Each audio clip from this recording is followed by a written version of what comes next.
ओम श्री गणेशाय नमः। ओम नमो भगवते वासुदेवाय। हरे कृष्णा कृष्ण कृष्णा हरे हरे, हरे राम राम राम हरे हरे। तव्हां सभिनी हरि भक्तन के नमस्ते। प्यारा भक्तों, ही कथा पाण गुरु कृपा से हासिल करे रहा आयूं। श्री गणपति सरस्वती जो दरे ध्यान करिया थो मां भागवत महापुराण जो बयान, जंहिंमें व्यासदेव ऐं श्री सुखदेव जी कयो आहे श्री कृष्ण लीला जो गुणगान। सबई चओ जय भागवतम महापुराण।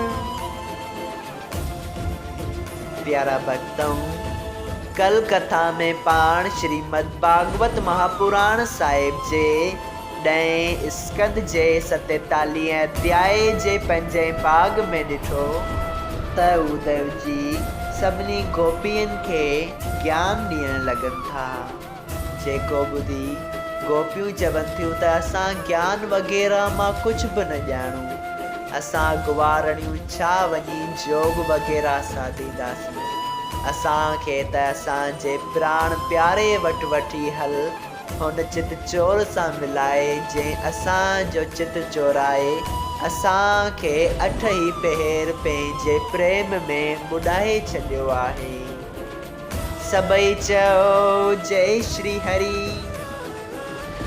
प्यारा भक्तों, अज पाण श्रीमद् भागवत महापुराण साहिब जे 10 स्कंद जे 47 अध्याय जो 6 भाग शुरू करे रहा आयूं।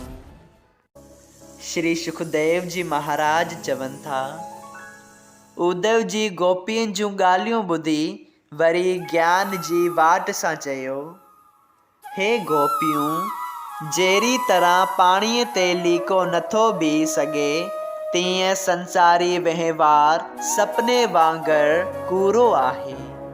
तंहिं करे तव्हांखे घुर्जे त पंहिंजूं अखियूं बंदि करे हृदय में हिकिड़े कमल जे फूल ते चित्रभुजी रूप नारायण जो ध्यान मन लगाए करियो त उन फल जे विच में तव्हांखे परमेश्वर जो दर्शन थींदो।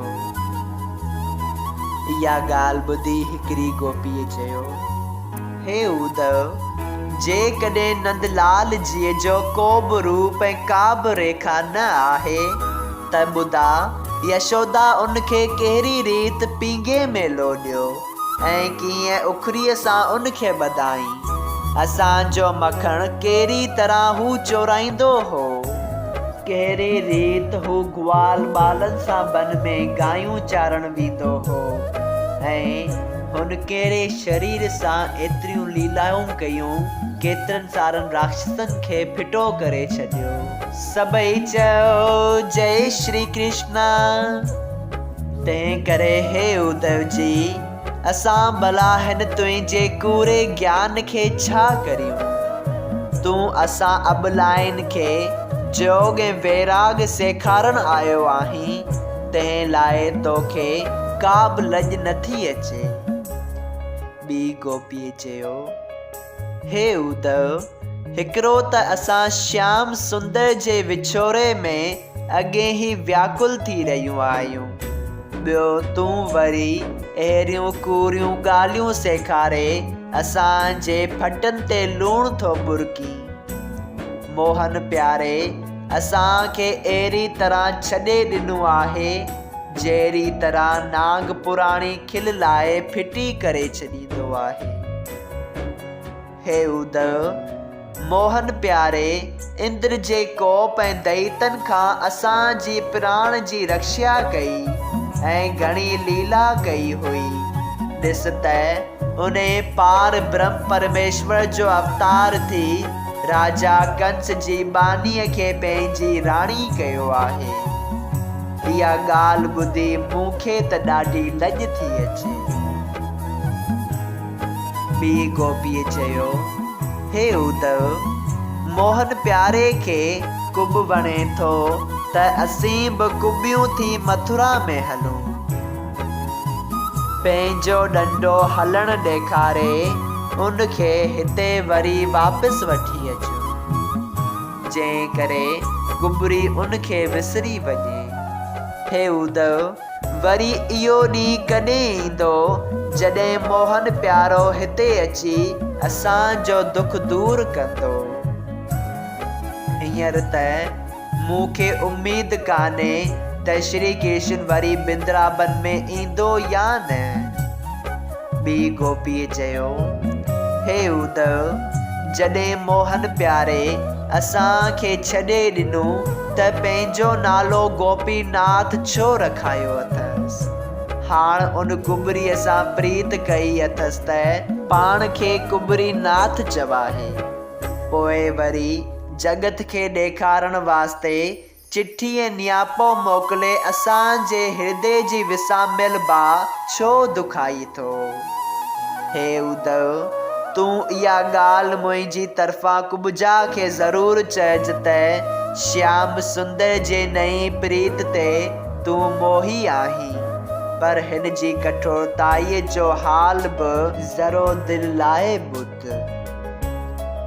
जंहिं माउ जे पेट मां जनम वरिताहीं तंहिंखे जेल में विझायाईं। जंहिं गोपियुनि सां हिन कूड़ी प्रीत करे उन्हनि जे दिल हथ कई हुई, उन्हनि खे छॾे हाणे तो वटि आयो आहे।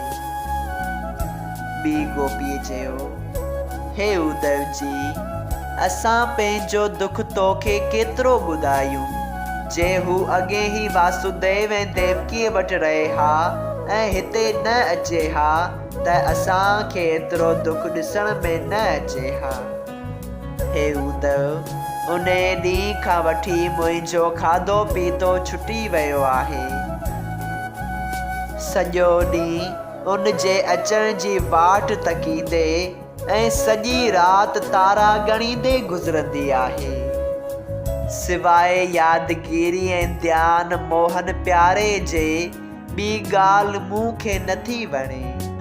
हिन जीअण खां असां सभु मरी वञूं त चङो आहे। ॿी गोपीअ चयो, हे उद्धव, अॻे अक्रूर अची श्याम सुंदर खे हितां मथुरा वठी वियो, तंहिंजे विछोरे में असांजी ही हालत थी आहे। हाणे तूं वरी सुरगुण रूप जी प्रीत छॾाए निर्गुण रूप जो ध्यानु कराहीं थो। असांखे अहिड़ी तरह सेखारी थो जहिड़ी तरह को आदमी बुखायल जे अॻियां रखियल भोॼन जी थाली खसे उनखे चवे त ख़ाली भोॼन जो ध्यानु कर। जे श्याम सुंदर खे ज्ञान सेखारणो हो त छो अधु राति जो बंसी वॼाए असांखे घरां कोठे रास बिलास करे असांजो तन मन चोरायाई थे, जो हाणे वञी मथुरा में ज्ञानी थियो आहे। सभई चओ जय श्री कृष्ण। श्रीमद् भागवत महापुराण साहिब जे 10 स्कंद जे 47 अध्याय जो 6 भाग संपूर्ण थियो। अगर तव्हां सभिनी हरि भक्तन खे हिन कथा मां लाभ हासिल थियो हुजे त कृपया हिन कथा खे ॿियनि हरि भक्तन सां शेयर कजो त उन्हनि जो बि भलो थिए ऐं तव्हांजो बि भलो थिए। सभई चओ जय सिया राम। राधे राधे।